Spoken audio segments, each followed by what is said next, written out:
सौ मित्रों जय सोमनाथ ओम नमः शिवाय प्रिय मित्रों તમારા દેશ શુભ રહે મંગલમય શુભકામના હું બિલ્લી મોરાથી જોગીભાઈ વ્યાસ આપ સૌનું આપણી જોગેશમાં હાર્દિક સ્વાગત કરું છું મિત્રો આજ રોજ જોઈશું આજનું શુભ પંચાંગ આજે તારીખ છે 14/8/2024 ને બુધવાર શ્રાવણ સુદ નોમ તિથિ છે આજે નોળી નોમ છે આજની નોમને બગીચા નોમ તરીકે પણ ઓળખવામાં આવે છે નકુલ નોમ તરીકે પણ ઓળખવામાં આવે છે આજે અમૃત સિદ્ધિ યોગ છે બપોરે 12 ને 13 મિનિટ સુધી આજનો દિવસ બહુ સરસ છે આજે જે કાર્ય કરીએ અમૃત સમાન થઈ જતું હોય છે આજે આજનો બુધવાર છે અનુરાધા નક્ષત્ર છે એટલે અમૃત સિદ્ધિ યોગ કહેવાય અને નોમ પણ છે ભગવાન શંકરની અને માતાજીની ઉપાસના કરવા માટે શ્રેષ્ઠ દિવસ છે આજના દિવસે ભગવાન શિવના મંદિરે જઈ મિથુન રાશિ વાળા અને કન્યા રાશિ વાળા માટે બહુ શ્રેષ્ઠ દિવસ ગણાય મિથુન રાશિ વાળાએ નાગેશ્વર મહાદેવનું સ્મરણ કરી પૂજા કરવી જોઈએ અને કન્યા રાશિ વાળાએ મલ્લિકાર્જુન ભગવાનની સ્મરણ કરીને પૂજા કરવી જોઈએ આમ દરેક વ્યક્તિ જ આ ભગવાનનું સ્મરણ કરીને શિવાલયમાં જઈ મહાદેવનું પૂજન કરે છે તો 12 જ્યોતિર્લિંગમાંથી આ 2 શિવલિંગ આજનો દિવસ ગણાતા હોય છે એનું બહુ જ મહત્વ છે આજે મોસંબીનો રસ ચડાવવો જોઈએ ભગવાનને આજે મગ ચડાવવા જોઈએ આજના દિવસે લીલા ફૂલ એટલે કે બીલીપત્ર છે ધતુરાના જે પેલા કાંટાવાળું બી આવે તે છે આંકડાના ફૂલ છે એવું ચડાવવાનું એક અલગ મહત્વ હોય છે આજે ભગવાનને શિવને મોસંબીનો નૈવેદ્ય પણ ધરાવી શકાય છે આજના દિવસે શિવની ઉપાસના આરાધના કરવા માટે મિથુન રાશિ અને કન્યા રાશિ માટે શ્રેષ્ઠ બાકીના બધા માટે પણ શ્રેષ્ઠ જ છે એ લોકોની રાશિ અને એ લોકોની તિથિ પ્રમાણે હોય છે આપણે ત્યાં પણ રોજ યજ્ઞ ચાલે છે આ જ રાશિ પ્રમાણે એ ધાન્યના મગના લોટના લોટ આપણે શિવલિંગ બનાવી રહ્યા છે હમણાં પૂજન ચાલુ છે જેને પણ લાભ લેવો હોય ફોન કરીને આવું આજના દિવસે જોઈશું આજનું શુભ પંચાંગ આજે જે બાળકનો જન્મ થાય છે એની તિથિ ગણાય છે નોમ આ નોમ તિથિ આજે સવારે 10 ને 24 મિનિટે પૂર્ણ થઈ જાય છે ત્યાર પછી જે બાળકનો જન્મ થાય એની દસમ તિથિ ગણાશે આજે જે બાળકનો જન્મ થાય એનું નક્ષત્ર ગણાય છે અનુરાધા ઘણું શુભ નક્ષત્ર છે આજે બપોરે 12 ને 13 મિનિટ સુધીનો સમય ઘણો શુભ છે કોઈ પણ કાર્ય કરવા માટે શ્રેષ્ઠ દિવસ છે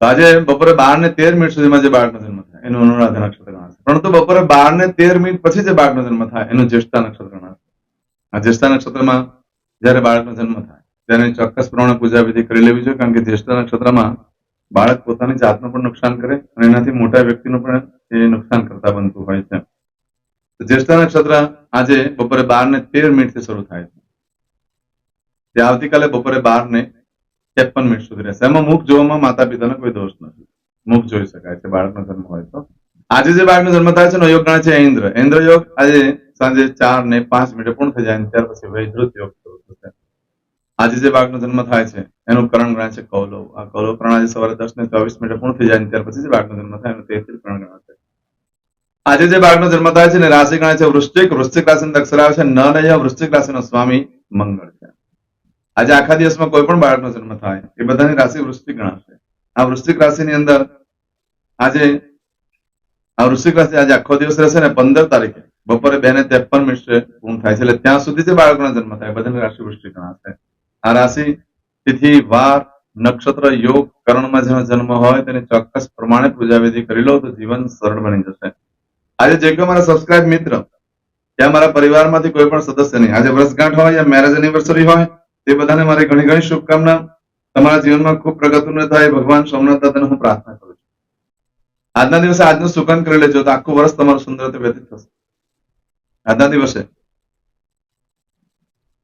મારા સબસ્ક્રાઇબ મિત્ર અમારા ઘર પરિવારમાંથી કોઈ પણ સદસ્ય કોઈ જગ્યા પર ઇન્ટરવ્યુ આપવા માટે જઈ રહ્યા છે કોઈ નવો નોકરી ધંધો ચાલુ કરવા જઈ રહ્યા છે કોઈ ધર્મક્ષેત્રની યાત્રા માટે જઈ રહ્યું છે આજે કોઈ વિદેશ જઈ રહ્યું છે આજે કોઈનું ઓપરેશન હોઈ શકે કોઈની ડિલિવરી હોઈ શકે કોઈની સગાઈ હોઈ શકે કોઈની છઠ્ઠીની પૂજા વગેરે હોઈ શકે આ દરેક તમામ કાર્યો કરવા માટે તમે જઈ રહ્યા છો એમાં તમને દિવ્ય સફળતા પ્રાપ્ત થાય હું સોમનાથ દાદાને પ્રાર્થના કરું છું મિત્રો આજના દિવસે આવું કોઈ પણ કાર્ય કરવા માટે નીકળો છો તો આજનું સુકન કરીને નીકળો તો કાર્યમાં સારી સફળતા મળશે એમ તો આજે બુધવાર છે તો બુધવારના દિવસે ઘરેથી નીકળો છો ત્યારે પિતૃના ફોટાને વંદન કરો દેવસ્થાનમાં વંદન કરો વડીલ વૃદ્ધ અને વ્યક્તિ હોય ઘરમાં જે ઉંમર લાયક એના આશીર્વાદ લઈને જાઓ તો કાર્યમાં સારી સફળતા મળશે આજે તમે કશે પણ જાઓ છો અને તમને સામે પાવૈયા મળી જાય છે જેને કિન્નર કહેવાય છે હમણાં તો ટોલ ટેક્સ પર તો મળે જ છે બધાને એ લોકોને કઈ ને કઈ દાન પુણ્ય આપી દેવાથી આપણને બુધ પ્રસન્ન થાય છે સારી બુદ્ધિ પ્રાપ્ત થાય છે અને રાહુ પણ પ્રસન્ન થાય છે આજે ગાયને ખાટા મીઠા ફળ ખવડાવવાનું પણ એક અલગ મહત્વ છે એ કરવાથી લક્ષ્મી પ્રસન્ન થાય છે રાહુ ગ્રહ પણ પ્રસન્ન થતો હોય છે આજના દિવસે બુધવાર છે કોઈ પણ કાર્ય કરવા માટે પણ એક ચોક્કસ શુભ સમય હોય છે તે આપણે જોઈએ કોઈ પણ કાર્ય કરવા માટે, શુભ કાર્ય માટે પ્રારંભ કરવા માટેનો સમય જોઈ લઈએ. આજે બુધવાર છે, સવારે 6 થી 9 વાગ્યા સુધીનો સમય શુભ રહેશે. તેમજ સવારે 10:30 થી બપોરે 12 વાગ્યા સુધીનો સમય શુભ રહેશે. તેમજ બપોરે 3 થી સાંજે 6 વાગ્યા સુધીનો સમય શુભ રહેશે. તેમજ સાંજે 7:30 થી રાત્રે 12 વાગ્યા સુધીનો સમય શુભ રહેશે. અને આવતીકાલે મળસ્કે 3 થી સવારે 4:30 વાગ્યા સુધીનો સમય શુભ રહેશે. આ સમયગાળા દરમિયાન તમે કોઈ પણ કાર્ય કરો છો તે કાર્યમાં સારી સફળતા પ્રાપ્ત કરી શકો છો. પરંતુ મિત્રો, આજના દિવસે તમારી કોઈ પણ વસ્તુ ચોરાઈ જાય છે કે ખોવાઈ જાય છે તો ઘણા કષ્ટ બાદ મળી શકે. આજના દિવસે કોઈ પણ નવો ધંધો ચાલુ કરવો હોય, વેપાર ચાલુ કરવો હોય કે ખરીદી કરવી હોય, કોઈ વેચાણ કરવું હોય, શ્રેષ્ઠ દિવસ છે. આજના દિવસે એન્ગેજમેન્ટ કરવા માટે, સગાઈ કરવા માટે પણ શ્રેષ્ઠ દિવસ છે. આજના દિવસે તમે જે કાર્યનો આરંભ કરો છો, ધંધો વેપાર ચાલુ કરો છો, એમાં તમને દિવ્ય સફળતા પ્રાપ્ત થઈ શકે છે. કારણ કે એમાં ખાસ કરીને તમારું ધાર્યું થતું હોય છે. એટલે તમારું સન્માન પણ જળવાશે, તમારા કાર્યક્ષેત્રમાં પણ સફળતા મળશે. આજે તમે કોઈ મિત્રને શોધતા હોય અને તમને આજે મિત્ર મળી જાય તો આજીવન તમારી સાથે વફાદારી નિભાવશે. કોઈ પાર્ટનરશિપમાં પાર્ટનર મળી જાય છે તો આજીવન તમારી સાથે વફાદારી નિભાવશે. જીવનસાથી પતિ કે પત્નીની શોધમાં હોય અને જો આજે મળી જાય તમને તો તમારું ભાગ્ય ઉદય થઈ જશે. એ હંમેશના માટે તમારે સાથે વફાદારીથી રહેશે અને એના કારણે તમારો ભાગ્યોદય પણ થશે. આજે ઇન્ટરવ્યુ આપવા માટે શ્રેષ્ઠ, વિદેશ જવા માટે પણ શ્રેષ્ઠ, કોઈ પણ યાત્રા પ્રવાસ માટે પણ શ્રેષ્ઠ દિવસ છે. આજના દિવસે નવા વસ્ત્ર ધારણ કરવાથી તમારા નવું સર્જન કરવાની શક્તિ આવશે. રાજકારણમાં તમે પૂછાશો, જે રાજકારણી હોય એ લોકો જેના વસ્ત્ર ધારણ કરે એ લોકોને 5માં પૂછાય છે. દરેકની મિત્રની ઉન્નતિ થાય નવા વસ્ત્ર ધારણ કરવાથી. આજે કોઈ પણ ઇન્ડસ્ટ્રીઝને લગતા ધંધા કરતા હોય એ લોકો માટે પણ શ્રેષ્ઠ છે. મિત્રો, નવા વસ્ત્ર માટે ખાસ કરીને કહી દઉં કે જે કપડાં ક્યારે તમે પહેર્યા ન હોય કે કોઈ બીજા ન ધારણ કર્યા હોય એવા કપડાનું આ રીતનું ફળ મળશે. આવું બધું જે ફળ છે આજે બપોરે 12:13 સુધીમાં મળશે. પરંતુ આજે બપોરે 12:13 થી લઈ આવતીકાલે બપોરે 12:53 સુધીમાં તમે જે કાર્ય કરો છો એનું ફળ બદલાઈ જાય છે. ધ્યાન રાખજો. આજે બપોરે 12:13 થી લઈ આવતીકાલે બપોરે 12:53 સુધીમાં તમારી કોઈ વસ્તુ ચોરાઈ ગઈ, ખોવાઈ ગઈ તો નહીં મળે. મળવાની શક્યતા બિલકુલ ઓછી છે. અને આ સમયગાળા દરમિયાન નવો ધંધો વેપાર પણ ચાલુ નહીં કરતા. આ સમયગાળામાં તમે નવો વેપાર ધંધો ચાલુ કરો છો તો તમે લોકોમાં ચર્ચાના વિષય બની જશો. તમે કોઈ પણ કાર્ય ધંધો નવો ચાલુ કરવાથી તમને દુઃખ જ આવશે. લોકો તમારા માટે નિંદા કરશે. એના કારણે થઈને તમે એ કાર્ય પૂરું નહીં કરી શકો અને આત્મવિશ્વાસ પણ તમારો ડગી જશે. માટે બને ત્યાં સુધી જ્યાં આગળ ખોટું નામ બદનામ થશે કે એવું કોઈ કામકાજ કરવાના હોય, યશ કીર્તિને પ્રતિષ્ઠાને ઠેસ લાગે એવું કંઈ કરવાનું હોય તો આજે ના કરશો, નુકસાન થઈ શકે છે. આજના દિવસે નવા વસ્ત્ર પણ ધારણ ન કરશો, કારણ કે તમારામાં સાહસ કરવાની, જલ્દી પૈસા કમાવાની એક વૃત્તિ આવી જશે આજે નવા વસ્ત્ર ધારણ કરવાથી. એના કારણે તમને આર્થિક થપાટ લાગે, કારણ કે તમે ખોટી રીતના સાહસ કરી નાખશો જોયા મૂક્યા વગર. એના કારણે તમને મોટી આર્થિક થપાટ પણ લાગી શકે છે. માટે બને ત્યાં સુધી આજે નવા વસ્ત્ર પણ ધારણ ન કરશો. આવું બધું જે ફળ છે એ આજે બપોરે 12:13 થી લઈ આવતીકાલે બપોરે 12:53 સુધીમાં મળશે. આજે કરશો આજનો સંકલ્પ તો ચમચીમાં પાણી લઈ લો. આજે કળશ મૂકવાના કોઈ મુહૂર્ત નથી, વાસ્તુનો પણ કોઈ મુહૂર્ત નથી, ખાત મુહૂર્તનો પણ આજે કોઈ મુહૂર્ત નથી. ચમચીમાં પાણી લઈ લો. અદ્યતને માસના માસોત્તમ બ્રહ્મ પવિત્ર શ્રાવણ માસે શુભે શુક્લ પક્ષ નવમ્યાયામ સૌમ્યવાસ રવિત્તાયામ. હવે દરેક જણા પોતાનું સાચું નામ બોલી દો. તમારું ગોત્ર ખબર હોય તો ગોત્ર બોલી દેવાનું. પછી બોલવાનું છે અહમ, મમ, આત્મન, શ્રુતિ, સ્મૃતિ, પુરાણોક્ત, પુણ્ય, ફલ, પ્રાપ્તિ, અર્થમ, અપ્રાપ્ત, લક્ષ્મી, પ્રાપ્તિ, અર્થમ, પ્રાપ્ત, લક્ષ્મી, ચિરકાલ, સૌ, રક્ષણાત્મક, લોકેવા, સભાયામ, રાજદ્વારે, વ્યાપારે, વિદ્યા અભ્યાસે, દેશે, વિદેશે, સર્વત્ર, યશ, કીર્તિ, વિજય, લાભાદિ, પ્રાપ્તિ, અર્થમ, મમ, અખિલ, કુટુંબસ્ય, આયુ, આરોગ્ય, ऐश्वर्यादि, प्राप्ति, अर्थम, मम, जन्म,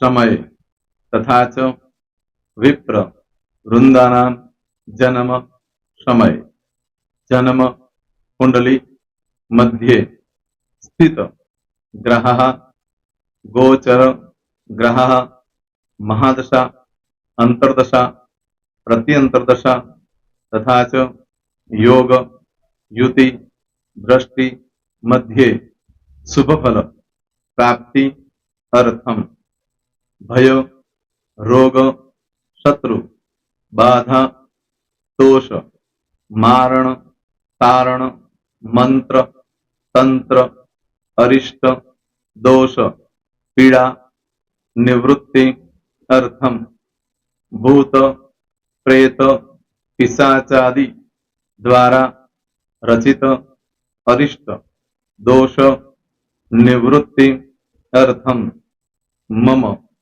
सकल मनवांछित फल और તમારા મનમાં જે કઈ ઈચ્છા હોય તે બોલી જવાનું.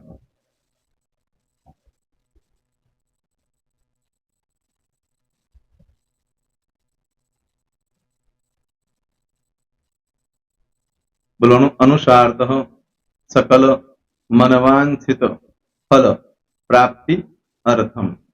હવે જે બરકતની પૂજા વાળા છે એ લોકો તો આ બધું બોલવાનું જ હોય છે, એ લોકો માટે કોઈ સ્પેશિયલ નથી.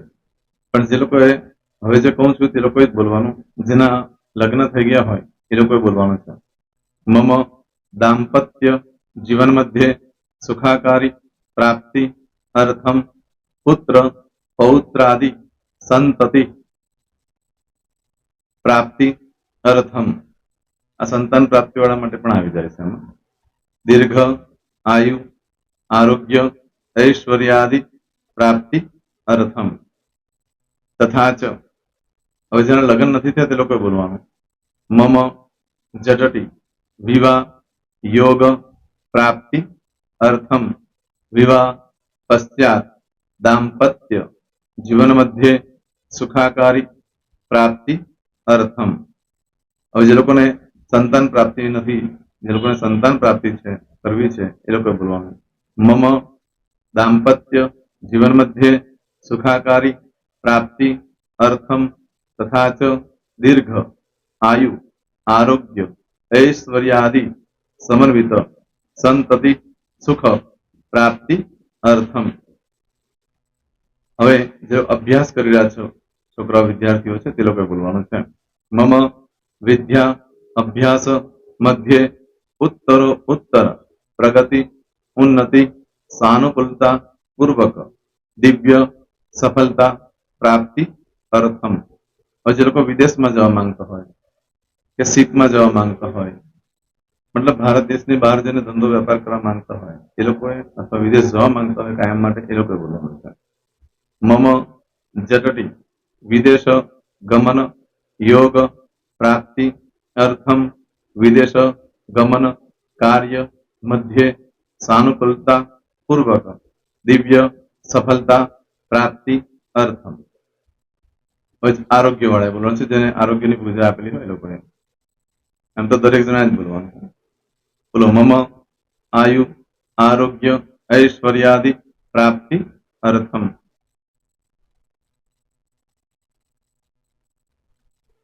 હવે દરેક જણા બોલવાનું.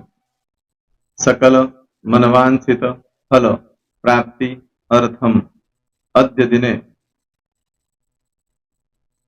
प्रधान देवतानां नित्य दिन अनुसारतः पूजन अर्चन कर्मणि अहम करिष्ये.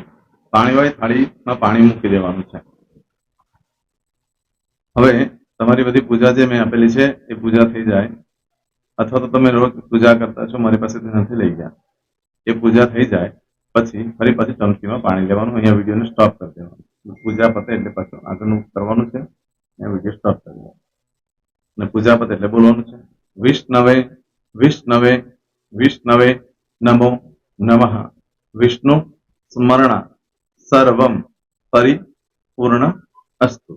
एतानि गंध पुष्प धूप दीप नैवेद्य ताम्र दक्षिणा प्रदक्षिणा सहित प्रणु मम सकल मनवांछित फल प्राप्ति अर्थम पूजन अर्चन प्रियदान नमम. પાણી મૂકી દેવાનું, પાછું પાણી લેવાનું. પૂજન અર્ચન બ્રહ્માર્પણમસ્તુ. નીચે જમીન પર પાણી મૂકો, એમાં આંગળી ઘસી કપાળમાં તિલક કરી દો, કપાળમાં જમીન પર પાણી મૂક્યું છે એમાં. ત્યાર પછી ભગવાનને કહેવાનું કે હે પ્રભુ, આજે પૂજા કરતા કોઈ પણ પ્રકારની ભૂલચૂક થઈ ગઈ હોય તો અમને ક્ષમા કરજો. અમે તમારા બાળક છીએ. પ્રભુ, તમારો ખૂબ આભાર માનું છું. આજે મારી પાસે તમારી પૂજા કરાવી, મારી મનોકામના પૂર્ણ કરી. પ્રાર્થના કરી દો. જગ્યા પરથી ઉભા થઈ શ્રીનારાયણ ભગવાનને પાણી ચડાવી દો અને નિત્ય કર્મ જે કરતા હોય તે કરો. જય સ્વામિનારાયણ. તમારો દિવસ શુભ રહે. તમે અને તમારો પરિવાર સુખી રહે, સંપન્ન રહે, સુરક્ષિત રહે એ ભગવાન સોમનાથ દાદાને પ્રાર્થના. પ્રિય મિત્રો, તમે મારા વિડીયોને લાઈક ના આપી હોય તો સૌથી પહેલા લાઈક આપી દો. અને ત્યાર પછી જો તમે મારી આ ચેનલ સબસ્ક્રાઇબ ન કરી હોય તો સૌથી પહેલા સબસ્ક્રાઇબ કરી લો અને બેલ આઇકોન ઓલ પર ક્લિક કરવાનું ભૂલશો નહીં, જેથી કરીને સૌથી પહેલા નવી વિડીયો જે કંઈ મૂકું એ તમને મળે. મિત્રો, કંઈ પણ મૂંઝવણ હોય તો મને આ નંબર પર તમે ફોન કરીને પૂછી શકો છો. મારો મોબાઈલ નંબર છે 9825546459. મિત્રો, કોમેન્ટ્સમાં જય સોમનાથ લખવાનું ભૂલશો નહીં. ફરી પાછા નવા વિડીયો સાથે મળીએ.